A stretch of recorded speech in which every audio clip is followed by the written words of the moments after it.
오늘 우리가 함께 하실 말씀은 우리 시편 말씀입니다. 시편 19편 7절로부터 14절까지의 말씀, 시편 19편 7절로부터 14절까지 말씀입니다. 우리 한 절씩 교독하도록 하겠습니다. 제가 먼저 7절 말씀 읽도록 하겠습니다.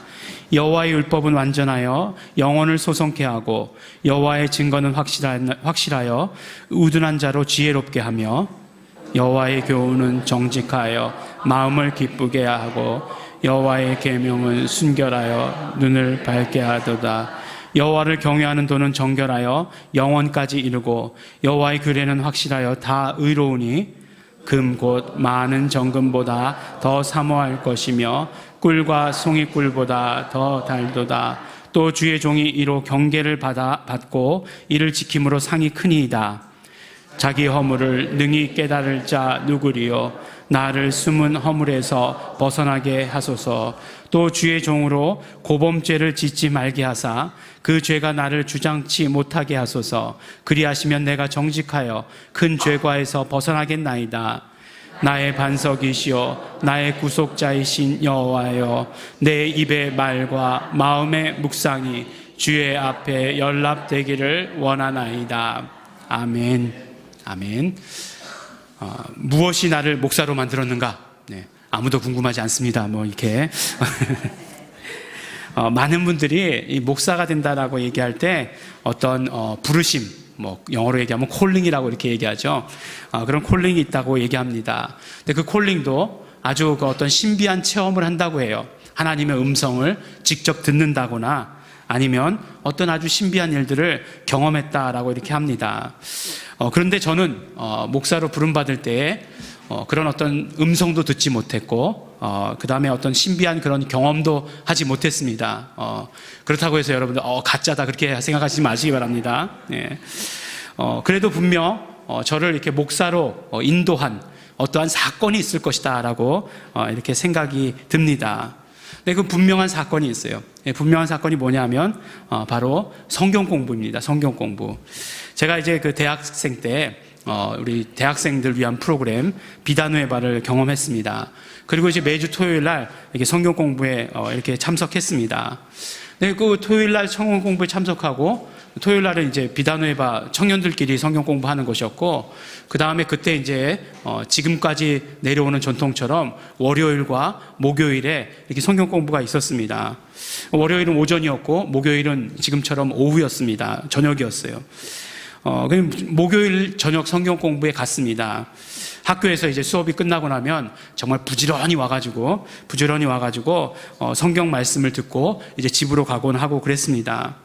근데 말씀을 듣고 나면 정말로 그 말씀이 듣고 나면 마음이 정말 어떤 그 벅차오른다라고 하는 느낌, 그리고 굉장히 기쁘고 한 그런 것들을 이렇게 매주 경험할 수 있었습니다. 그러니까 이렇게 매주 그 다음날 시험이어도 목요일 날 이렇게 와가지고 성경 공부 듣고 그랬었습니다. 그러니까 목요일 날도 성경 공부하고 토요일 날도 성경 공부하고 그랬던 거죠. 근데 어떤 말씀, 지금도 뚜렷이 기억합니다. 그 말씀을 듣고 나서 이제 하나님의 사역자가 되어야 되겠다라고 이렇게 결심을 했습니다. 가만히 생각해 보면 그때가 너무나 지금도 굉장히 그립습니다.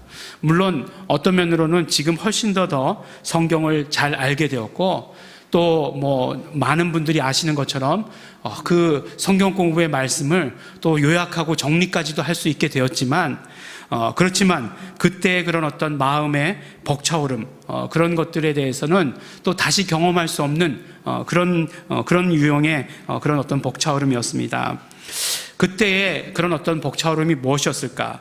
내가 하나님의 사역자가 되기까지 정말 어떤 나의 삶의 어떤 방향을 완전히 바꾸는 그런 어떤 벅차오름이 무엇이었을까? 그 실체가 무엇이었을까라는 것을 이렇게 생각해 보게 됩니다.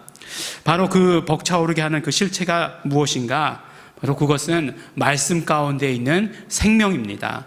말씀 가운데 있는 생명이 나를 그렇게 벅차오르게 했던 것이고, 나를 흥분케 했던 것이고, 그 생명은 결국 나로 생명을 다시 전하는 자로 이렇게 만들었던 것입니다. 사실 그때에 이제 대학교에 다닐 때 이제 좀 성경 공부하고 신앙이 좋아지니까 그런 질문들을 많이 했던 것 같아요. 스스로에게 어떻게 예수님을 증거할 것이냐, 어떻게 예수님을 전할 것이냐 라는 것을 이제 많이 질문을 했었습니다. 그런데 이제 그때 당시에 답을 가지고 있었던 답이 무엇이었냐면, 항상 이런 답들은, 그런 답은 어떤 내가 가지고 있는 직업과 이렇게 연관을 시키는 것 같아요. 근데 이게 직업과 이렇게 연관을 시켜보니까 제가 이제 만나야 되는 사람은 없는 거죠. 만나야 되는 사람이 아니라 만나야 되는 개, 고양이, 만나야 되는 소, 돼지 뭐 이런 거예요. 예. 그래도 억지로 이제 끼워 맞춰가지고, 그래도 뭐 개, 돼지가 스스로 오는 건 아니니까, 데리고 오는 그런 어떤 주인이 있을 테니까 그 주인에게 예수님을 전하는 것입니다 라고 이렇게 답을 가지고 있었는데, 그것이 언제나 내 마음 가운데 속 시원한 답은 아니다라고 하는 그런 생각이 있었어요. 그러다가 이제 정말로 이 말씀을 들으면서 내가 정말 말씀을 전하는 자가 되어야 되겠다라고 이렇게 경험하게 되었던 것입니다. 오늘 정말 설교 제목과 같이 말씀 안에 있는, 하나님 말씀 안에 있는 생명을 우리가 경험하게 되면, 우리가 접하게 되면 거기서 우리에게 변화가 오게 되는 것이고, 나에게 생명이 올 뿐만 아니라 또 생명을 전하가는 자가 된다는 것, 오늘 우리에게 주시는 말씀입니다. 사실 뭐 여기까지만 말씀을 전해도 오늘 말씀 제목 다 전했습니다. 오늘날 보면 많은 성경 공부들이 있습니다. 긍정적이죠. 성경에 대해서 알아가려고 하는 것 긍정적입니다. 근데 그 성경 공부가 어떤 성경 지식을 위한 성경 공부가 되면 그것이 굉장히 문제가 될 수 있습니다. 내가 정말 예수님을 믿기로 했으니까 이제는 알아보겠다. 좋은 의도이지만 그것이 어떤 지적 만족으로만 그쳐버린다라고 한다면 굉장히 오히려 우리에게 어떤 문제가 생길 수 있습니다.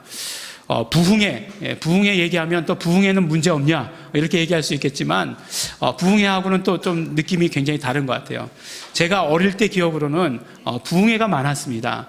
이상하게 저희 할머님이 시골에 사셨었는데 시골에서 이렇게 서울에만 올라오시면 어떻게 그렇게 잘 아시고 부흥회를 가셨어요. 예. 뭐 여기 어느 교회 저기 교회 뭐 부흥회를 그렇게 가셨습니다. 그러면 꼭 이상하게 저를 데리고 가셨어요. 그래가지고 부흥회 이제 가가지고 뭐 지금도 기억납니다. 어느 교회라는 게 기억나고 또 강남구청에 있는 어느 교회 뭐 다 기억나고, 그런데 뭐 그때 이렇게 막 그 목사님들이 막 이렇게 세우잖아요. 예.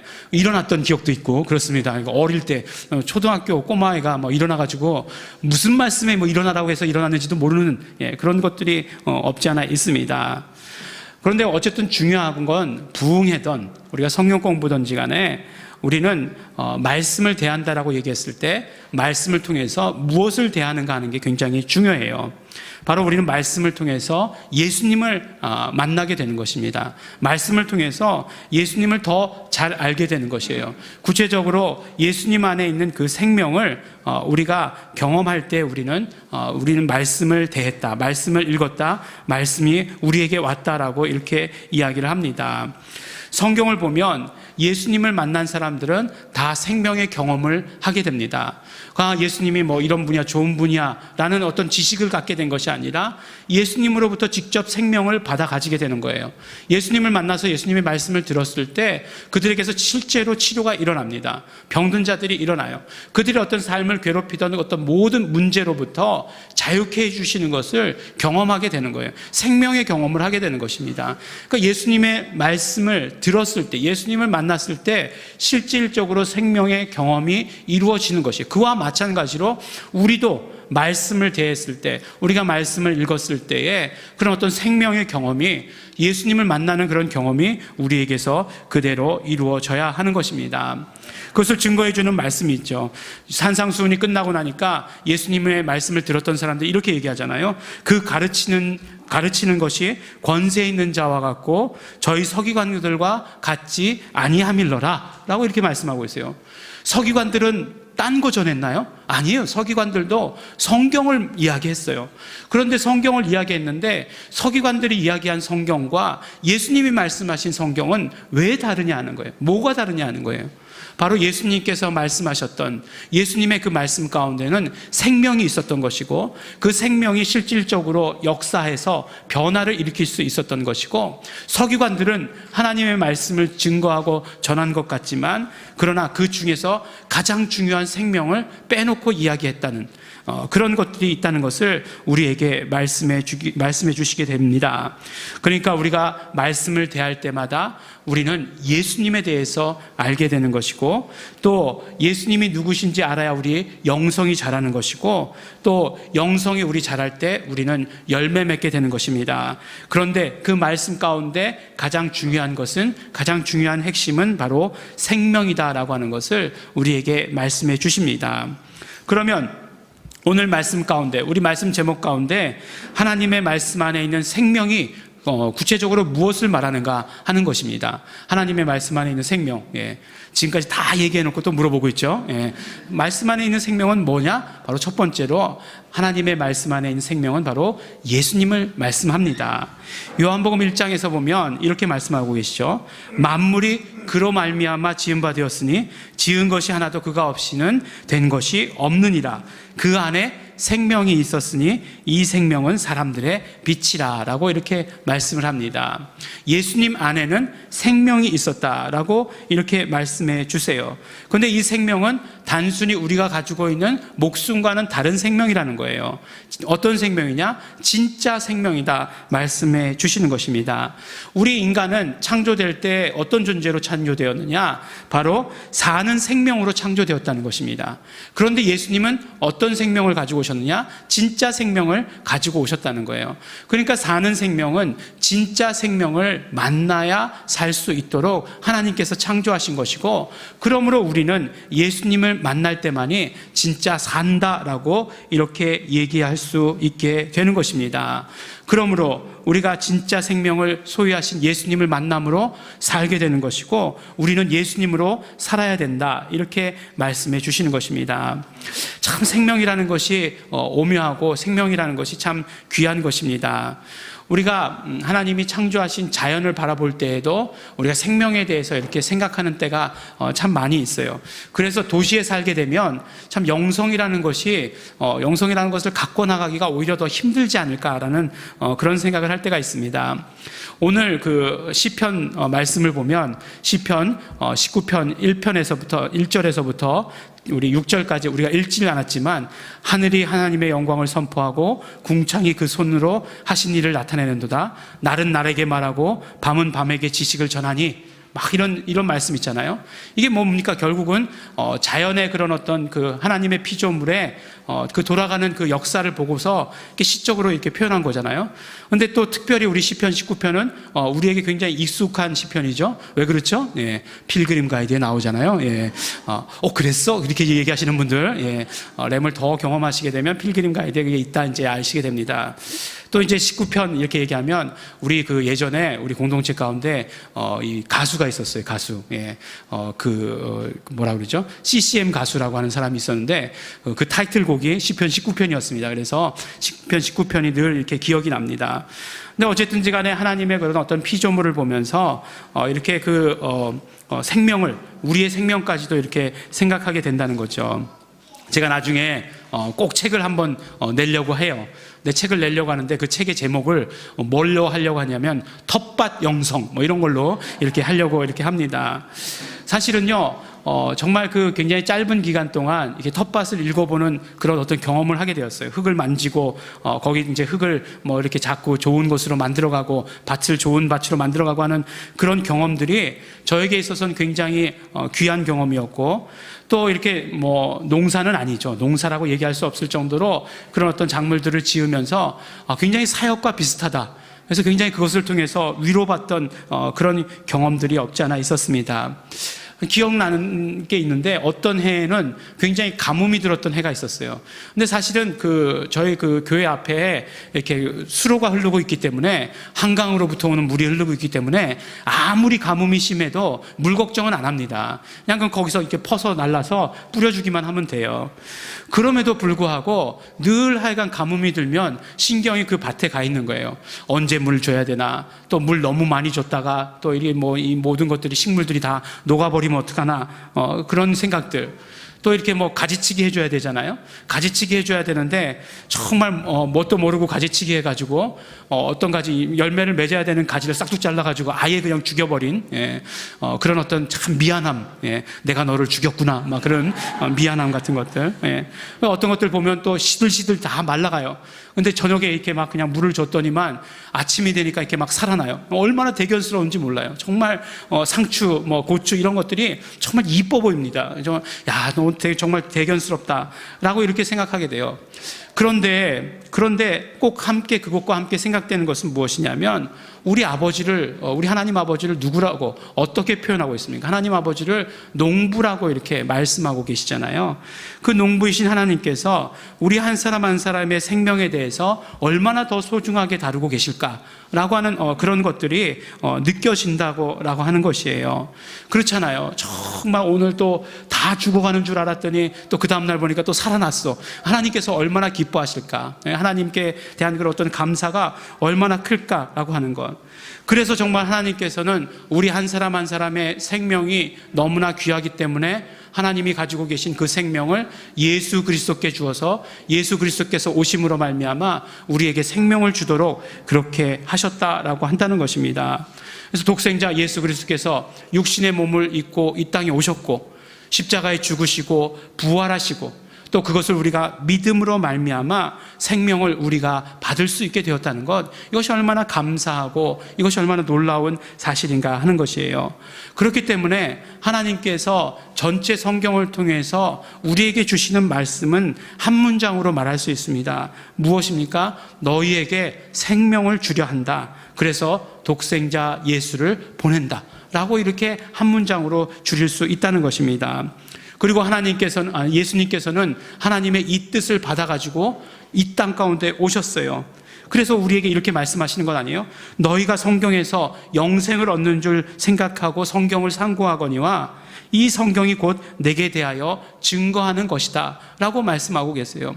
하나님께서 주시려고 하는 생명, 그 생명의 말씀이 누구에 대한 말씀이냐? 바로 예수님에 대한 말씀이라는 것이고, 우리가 예수님을 만날 때 결국 우리는 진짜 생명을 소유하게 된다라고 이렇게 말씀해 주시는 것입니다. 그러므로 우리는 하나님의 말씀을 만날 때마다 예수님을 만나는 것이고, 예수님을 만날 때마다 그냥 단순히 만났어, 뭐 얼굴 뵀습니다, 이것이 아니라 예수님의 생명을 우리가 받아 걷는 것이다라고 말씀해 주시고 계시는 것입니다. 이 과정이 실질적으로 우리에게 이루어지는 것, 이것이 바로 말씀 안에 있는 생명을 경험하게 되는 것입니다. 그러므로 두 번째, 우리 말씀을 대하는 우리에게 있어서는 생명에 대한 갈급함이 있어야 돼요. 생명에 대한 갈급함이 있어야 됩니다. 또 이 갈급함을 성령님께서 채워주시는 것을 우리는 반드시 믿고 경험해야 합니다.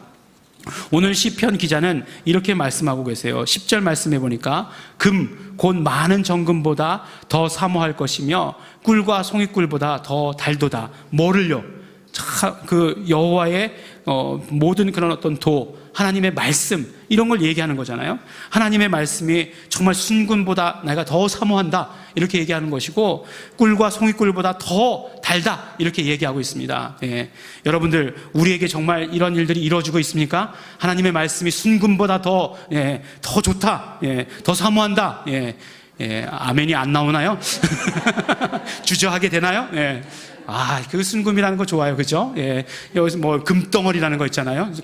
금덩어리라는 거. 은행 같은 데 가보면 그게 진짜인지 가짜인지 모르겠지만 이렇게 전시해 놓잖아요. 그러면 이 색깔이 어떤 때 보면 촌스러운 것 같기도 하고, 그렇다라고도 보면 언제나 질리지 않아요. 그죠? 그 황금색 질리지 않고 이 큰 덩어리를 보면 언젠가 저 주머니에 하나 넣어놓고 있어야지 라고 하는 그런 생각이 듭니다. 그 말씀보다 정말 그 순금보다 정말 사모하십니까? 말씀을? 예전에는 꿀이 제일 맛있는 거였는지 모르겠어요. 그렇지만 지금은 얼마나 맛있는 게 많은지 몰라요. 근데 그 맛있는 것보다 더 달고 더 사모한다고요, 말씀을? 정말이십니까? 아멘. 우리에게 아멘이 이루어져야 돼요. 그렇게 되기 위해서 우리의 마음 가운데 말씀에 대한 갈급함이 있어야 한다는 것입니다. 정말로 성경에서는 갈급함을 중요하게 말해요.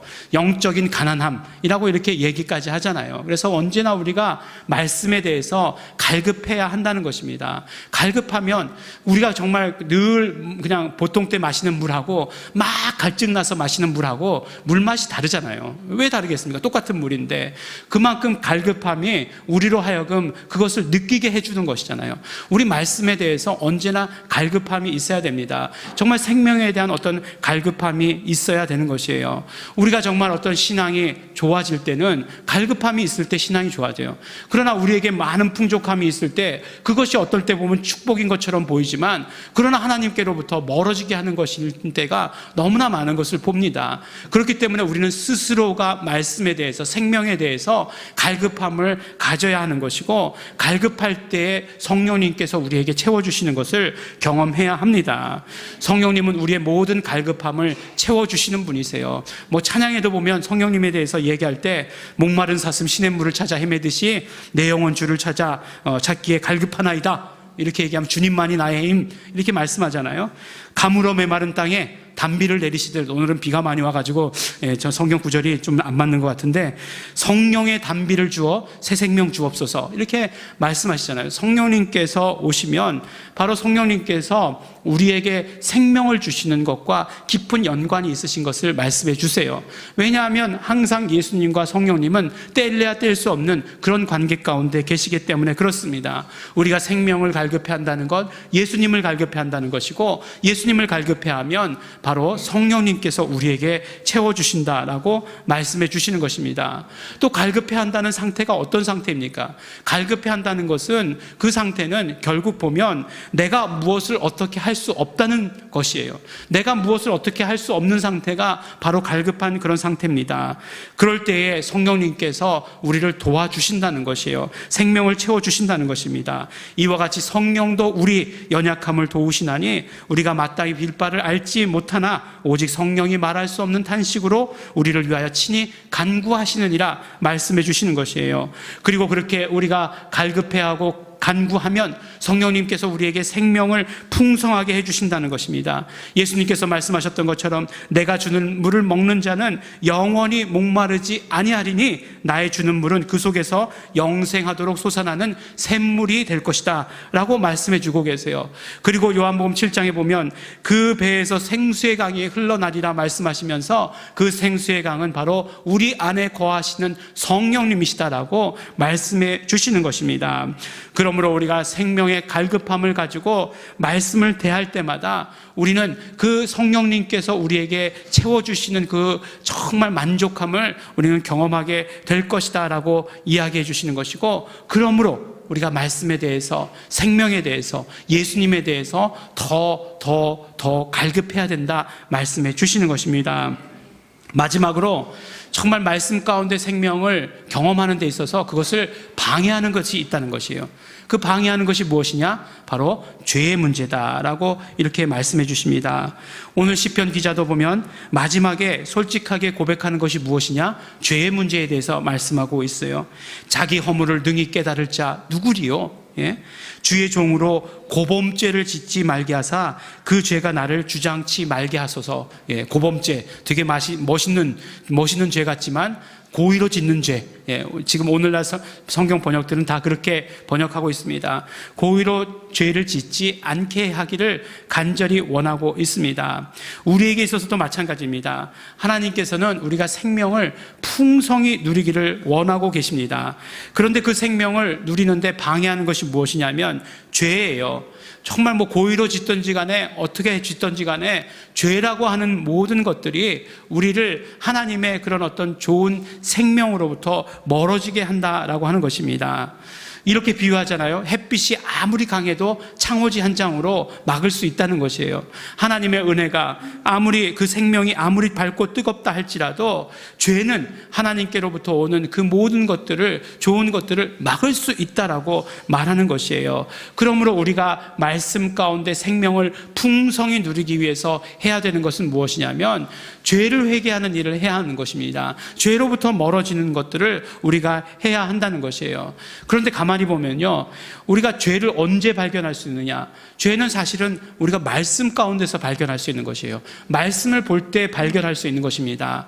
우리가 정말 어떤 내가 생각하기에 이게 죄다, 죄라고 느껴져, 빨간불에 지나갔어, 죄다, 이렇게 느껴지는 것, 양심의 가책까지는 이르게 해도 회개하는 데까지 이르게 하지는 못한다는 것입니다. 그러면 말씀을 대해야 죄를 발견할 수 있는데, 죄는 또 말씀을 보지 못하게 하는 거예요. 말씀을 막고 있는 것입니다. 이걸 뭐라고 얘기하죠? 악순환이라고 얘기하는 거예요. 계속해서 돌기는 도는데 결국 그 악순환의 구조 속에서 나올 수가 없는 것이에요. 인간이 피치 못할 인생이라고 얘기하는 것이 그 죄의 악순환 가운데서 헤어나올 수 없었다라고 한다는 것입니다. 그런데 여기에서 하나님께서 주신 사랑, 하나님께서 주신 은혜가 무엇입니까? 예수 그리스도를 보내주셔서 정말 피 흘리게 하셨다는 거잖아요. 그래서 그 죄의 사슬을, 그 악순환의 사슬을 끊어주셨다는 것이에요. 이제는 우리가 죄가 용서받음으로 말미암아 말씀 안에 있을 수 있게 되고, 말씀 안에 있는 생명을 받아가질 수 있게 된 것이고, 말씀 안에 생명을 받아가짐으로 말미암아 다시 이 말씀 속에서 우리는 죄를 발견할 수 있는 그런 존재가 되게 되었다라고 한다는 것입니다. 그러므로 우리가 언제나 이 선순환의 구조를 가지기 위해서 말씀과 생명과 이런 이 모든 이 과정이 잘 이루어지기 위해서 우리가 늘 점검해야 되는 것은 죄의 문제를 점검해야 하는 것입니다. 그리고 또 예수 그리스도의 십자가에 흘리신 그 피의 공로로 말미암아 우리의 죄가 용서받았으니 우리는 말씀과 생명과 그 안에서 그 생명을 누리기만 하면 된다라고 우리에게 말씀해 주시는 것입니다. 정말 이 말씀 가운데 소원하는 것은 무엇이냐면, 실제로 우리가 그런 일이 이루어져야 됩니다.